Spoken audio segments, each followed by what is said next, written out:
Muy buenas noches. A continuación presentaremos una breve exposición de los artículos comprendidos desde el 382 al 416 del Código Sustantivo del Trabajo. Nuestro grupo está integrado por Valentina Jordán Calambas, Giancamilo Arias Valenzuela, Cristian Mesú Pineda, Livian Mosquera Sánchez, Surileandra Bedoya Bueno y Gina Lisset Murillo García. Buenas noches compañeros, el día de hoy vamos a hablarles sobre el artículo 382 al 416 del Código Sustantivo del Trabajo. Yo les hablaré sobre el artículo 382 al 387. El artículo 382 nos habla sobre el nombre social del sindicato. Nos dice que este no puede generar ni error ni confusión con otro sindicato existente, al igual que tampoco puede incluir en él símbolos políticos o religiosos. Tampoco en su nombre puede llevar el término de confederación ni federación, pues este no es es la agrupación adecuada para el nombre, al igual que los sindicatos patronales en su nombre deben de llevar expresamente su calidad de patronales. El artículo 383 nos habla sobre la edad mínima de los afiliados, el cual para poder ser parte de un sindicato se debe tener como mínimo 14 años de edad y estar trabajando. El artículo 384 fue derogado. El artículo 385 nos habla sobre las reuniones de las asambleas. Dice que pues se debe de establecer en los estatutos, pero de no serlo, los sindicatos deben de reunirse cada 6 meses para tratar sobre sus temas sindicales.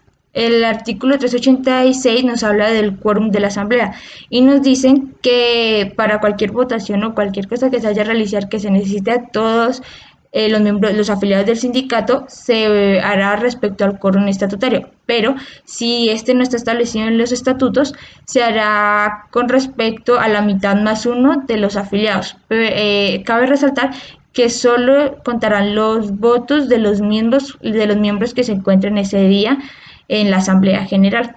Y por último, el artículo 387 nos habla sobre la representación de los socios de las asambleas. ¿Qué pasa? Que depende a los afiliados, ya sea por sus actividades o profesión, por la distribución geográfica o el excesivo número de ellos, no puedan asistir a la asamblea. En los estatutos se deberá de establecer una forma de representación de estos para que ellos puedan ser incluidos en cualquier acto o votación que realice el sindicato. A continuación, ya mi compañero continuará con los artículos. Muchas gracias. Hoy les vengo a hablar sobre el artículo 388 del Código Sustantivo del Trabajo, el cual fue modificado por el artículo 10 de la Ley 584 del 2000, que nos habla sobre los requisitos para los miembros de la Junta Directiva. Los requisitos para los miembros de la Junta Directiva de un sindicato es, primero, pertenecer a una organización sindical, porque si no pertenece a una organización sindical, su elección quedaría inválida. Segundo, esas personas del sindicato tienen o le exigen una condición sobre el estatuto que conlleva estos sindicatos. El artículo 389 del Código Sustantivo del Trabajo es modificado por el artículo 53 de la Ley 50 de 1990, que nos habla sobre empleados directos.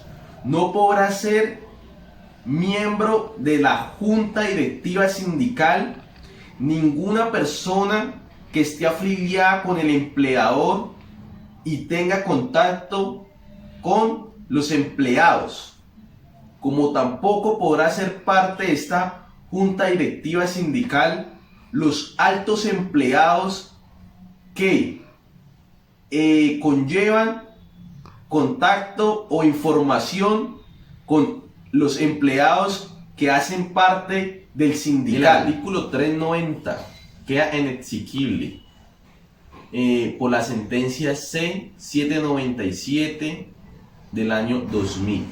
El artículo 391 del Código Sustantivo del Trabajo nos habla sobre las elecciones directas. Para tener elecciones directas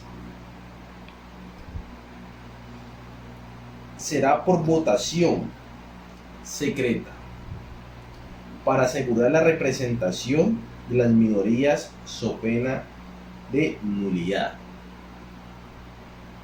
Son elecciones secretas ya que siempre el sindicato maneja un grupo de personas minoritarias, dependiendo las personas que hayan o laboren dentro de la empresa. El inciso 2, modificado por el artículo 54 de la Ley 50 de 1990, nos dice que la Junta Directiva, una vez instalada, procederá a elegir sus dignatarios. En todo caso, en el cargo de fiscal del sindicato corresponderá a la fracción mayoritaria de las minorías.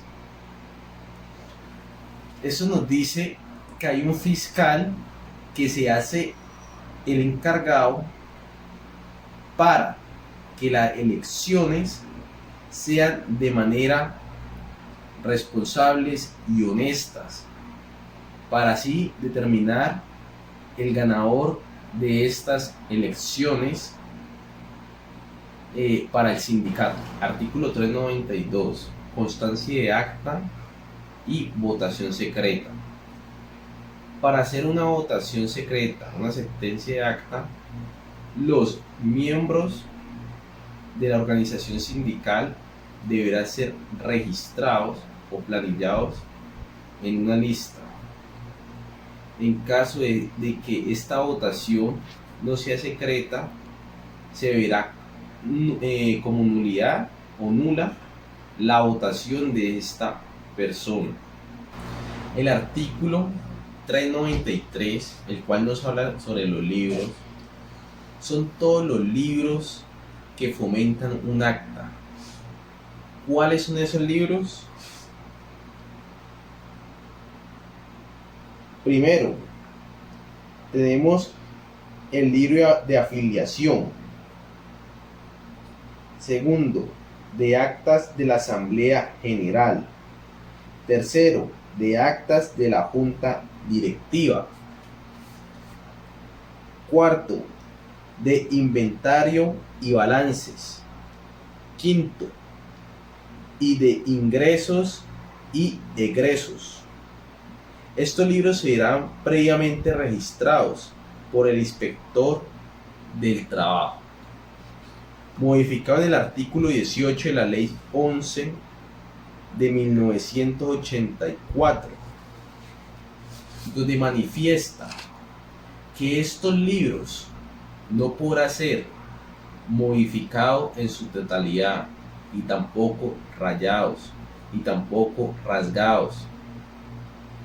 En caso de que esto llegue a suceder, se generará una multa de un día a un mes de un salario mensual como castigo.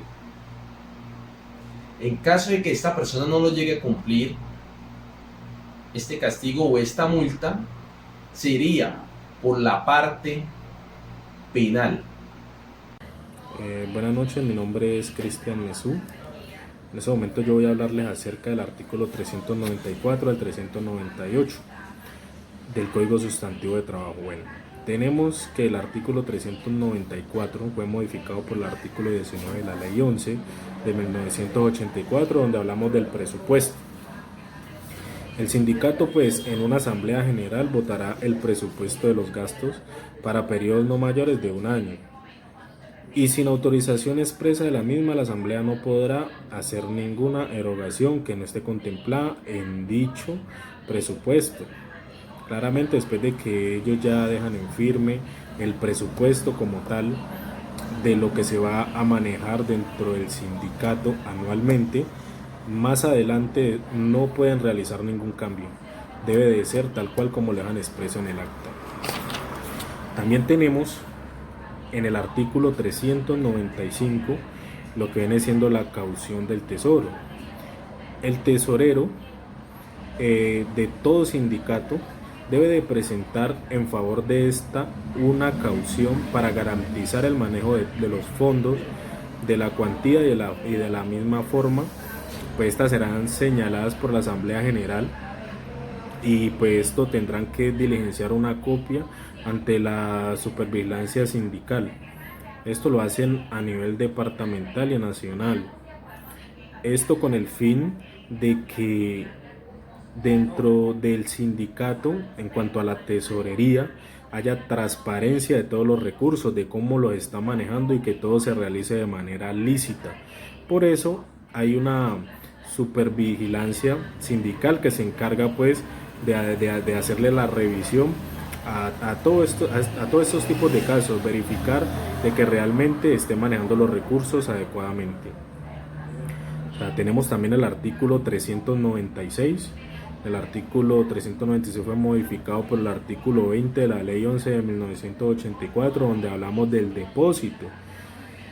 Todos los fondos de todo sindicato deben de mantenerse en algún banco o caja de ahorros, salvo la cantidad pues que de gastos cotidianos que se estén manejando dentro del estatuto. Bueno, estos no pueden ser superiores a un salario mínimo.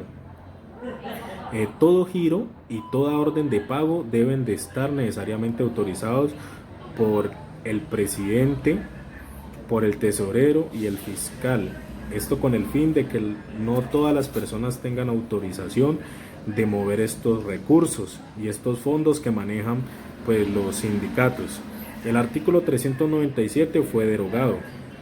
Tenemos el artículo 398, donde este ya habla de la expulsión de los miembros. El sindicato puede expulsar de la asociación a uno o más de sus miembros, pero la expulsión debe hacerse decretada por la mayoría absoluta de los asociados. Bueno, en este caso habrá una reunión de todos los asociados y ellos se colocarán pues de acuerdo si esta persona tiene que retirarse o no pues de la organización. Gracias. Mi nombre es Lidia Mosquera Sánchez. A continuación les voy a hablar de los artículos 399 al 404 del Código Sustantivo del Trabajo.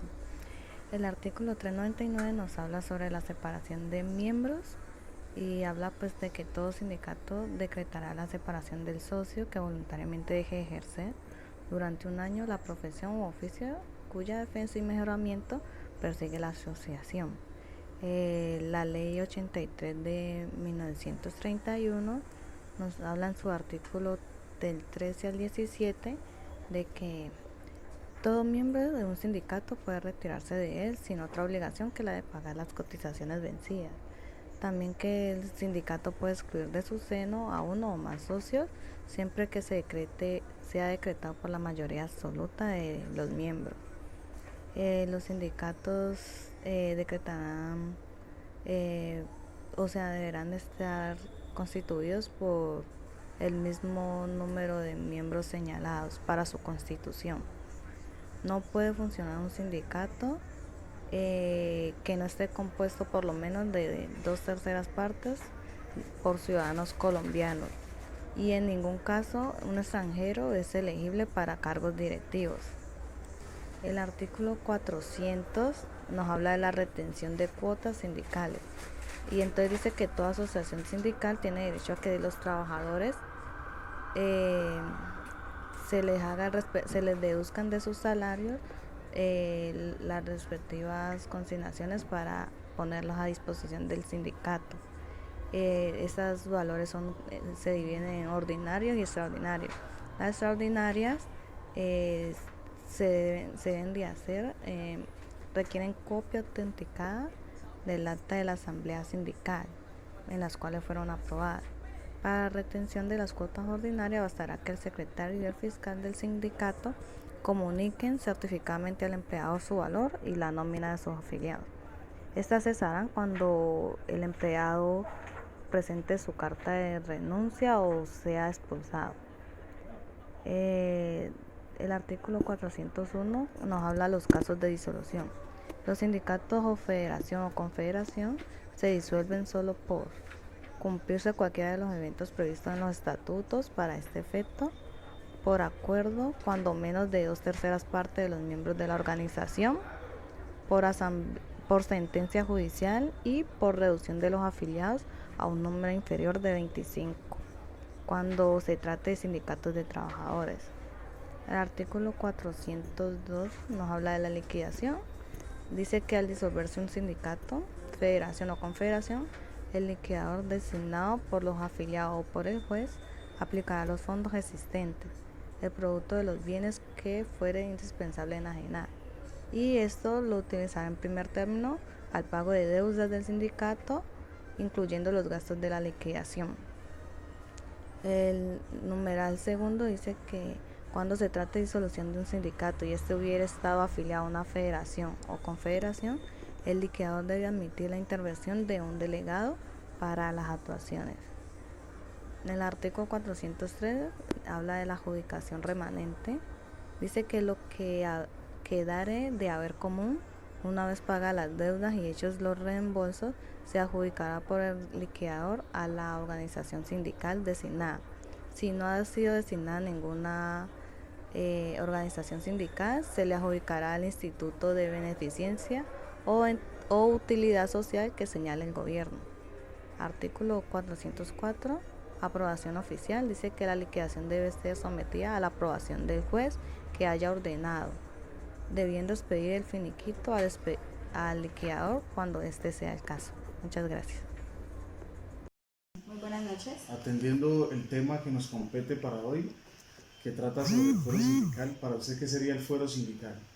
Es la garantía de la que gozan los trabajadores sindicalizados para no ser desmejorados de sus condiciones laborales, trasladados a otros sitios de trabajo o despedidos de su labor.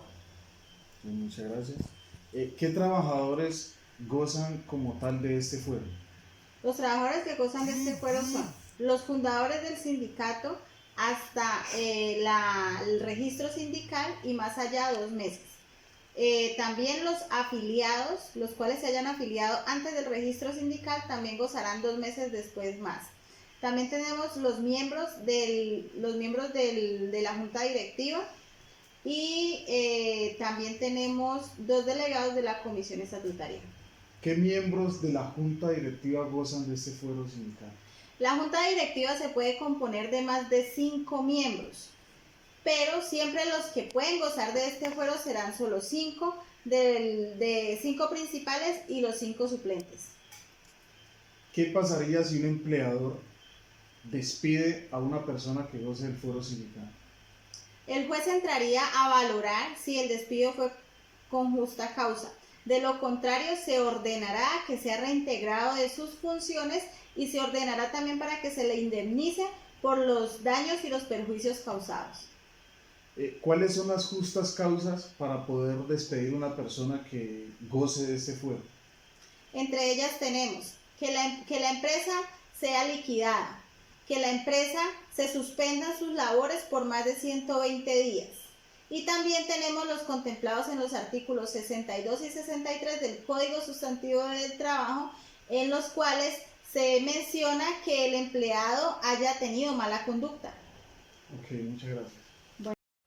Buenas noches, compañeros. Me corresponde hablarles del artículo 411 al 416 del Código Sustantivo del Trabajo, el cual tiene por objeto la terminación del contrato de trabajo sin previa calificación judicial, la suspensión del contrato de trabajo, las sanciones disciplinarias y el derecho de asociación. En una oportunidad, la Corte Constitucional recibió una demanda en contra del artículo 411 del Código Sustantivo del Trabajo, en el cual argumentaba que sin previa calificación judicial, estaba vulnerando el derecho a la igualdad, a la libre asociación sindical y al Estatuto de Trabajo. ¿Esto qué quiere decir? Que aquellos trabajadores temporales que son elegidos para ocupar cargos en la dirección sindical y que por ende son cobijados por la protección del fuero, les son terminados sus contratos apenas se cumple la fecha y de la duración de las horas pactadas. Para ampliar su conocimiento sobre este tema de la asociación sindical y la vulneración de estos derechos a los trabajadores que son contratados de forma temporal y luego se le vulneran los derechos antes mencionados, les invito a leer la sentencia T-128 de 1998. En la sentencia C-110 del año 1994 nos habla de la asociación sindical a la fuerza pública.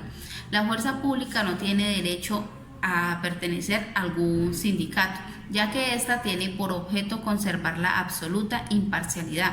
Por ende, estos tampoco pueden pertenecer a pliegos de peticiones ni celebrar contratos ni celebrar colectivos. La Constitución Política del año 91 en el artículo 39 excluye única y exclusivamente a las fuerzas públicas para pertenecer a sindicatos. El artículo 58 de la Ley 50 del año 1990 está permitido a los trabajadores oficiales construir organizaciones sindicales mixtas integradas por la protección por trabajadores oficiales y empleados públicos, las cuales para el ejercicio de sus funciones actuarán teniendo en cuenta las limitaciones consagradas por la ley respecto al nexo jurídico de sus afiliados para la administración. Muchas gracias, compañeros, por escucharnos. Esto fue todo.